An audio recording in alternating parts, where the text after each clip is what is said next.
leave. Before we hit the road, put our phones on silent. Nobody's trying to bring sand to the beach. What would it take to change plans for the weekend? Cause I'm trying to kick it like eating. The whole thing, the pre-party, the pre-sex. Then we hit the major league with a G's. I like you, girl, in particular. Hey those, welcome back to my channel. So for this look, I'll first of all moisturize with the vitamin D cream from Simple and the Ordinary's hyaluronic acid. I'm just going to combine those two and give myself some massage and moisturize my face and my neck. Next, to moisturize my lips, I'll be going with some Vaseline. And then I'll be setting my brow bone on my brows with the RCMA no color powder, just to reduce that or to stop that area from being so slippery. So for my brows, I'm going in with the Rimmel brow pencil in black brown first, and then to fill in my brows, I'll later on go in with dark brown.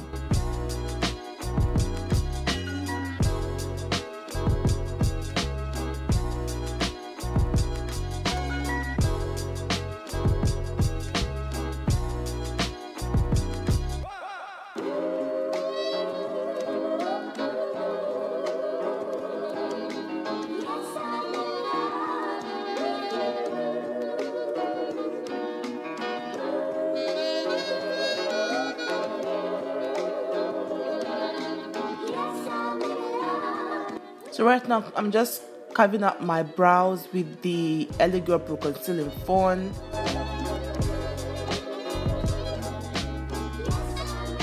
I'm making sure to blend. Now onto the face, I'll first of all prime with the Becca Ever Matte Poreless Priming Perfector. I'm going to be rubbing and pushing that product into my skin to help cover up some pores.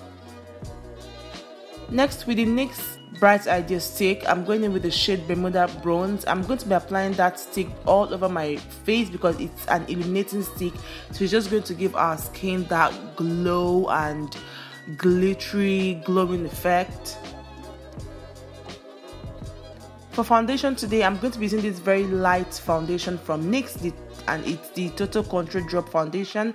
I'm mixing two shades, Caramel and Cappuccino, and this is just going to give me my perfect color. I love this foundation because it's so lightweight. It feels like skin, but yet the coverage is still there.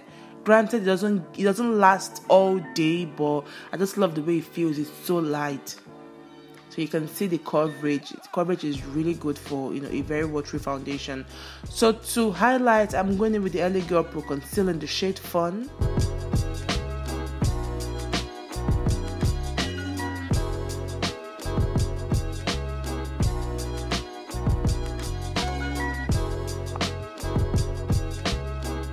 I'm contouring with the black opal stick foundation in the shade Carob. I'm just contouring all the areas I want to, have, or I want to make appear slimmer.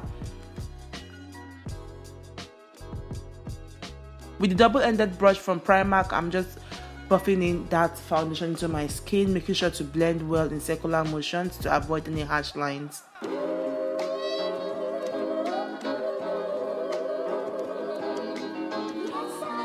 I'll be going back with RCMA no color powder to set all the highlighted areas, which includes under my eyes, the bridge of my nose, my chin, and my forehead.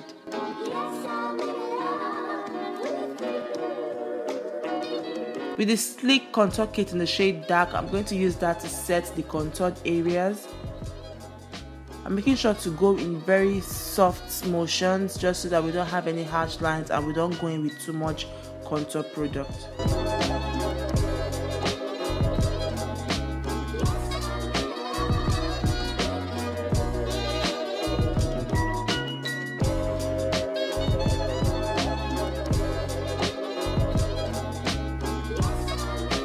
So for the eye look, I'm going in with the Glitz and Glam palette, and Glitz and Glam is actually a UK brand.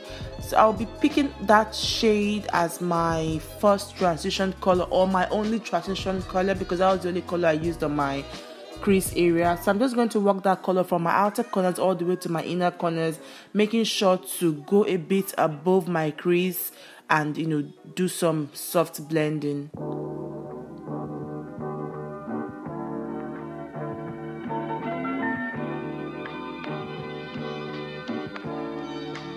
So once I have very little products left, I now go up and blend more.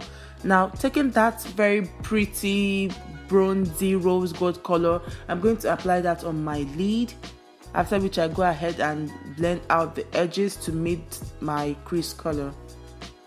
And then I'll go back into darken up my outer corners again with the same color. Now for my liner, I'm going in with the NYX vinyl liner in black.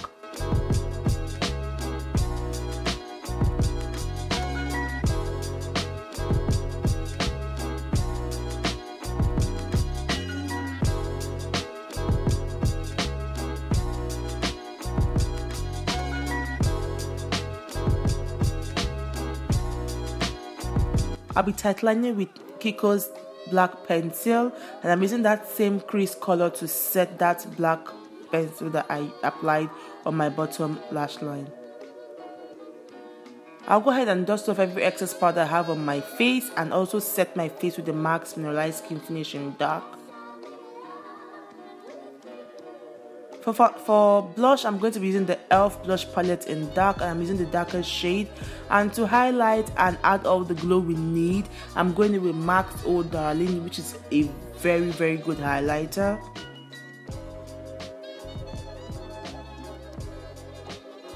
So what I actually did was I sprayed my brush with some Fix Plus so that I get enough pigmentation and the highlight appears wet. So now to bring this look to life, I'm setting with the MAC's Fix Plus, and I'm popping in some highlight into my inner tear ducts. For lip, I first of all lined with MAC's Cork, after which I used MAC's Peachstock, and then for the glossy effect I applied MAC's lip gloss in Oyster Girl. And that's it for the look. I hope you enjoyed it, or I hope you like this look, and I hope you enjoyed it. If you do like it, don't forget to give me a huge thumbs up, leave a sweet comment down below, don't forget to subscribe and click on the notification bell, and I'll see you guys in my next one. Bye guys.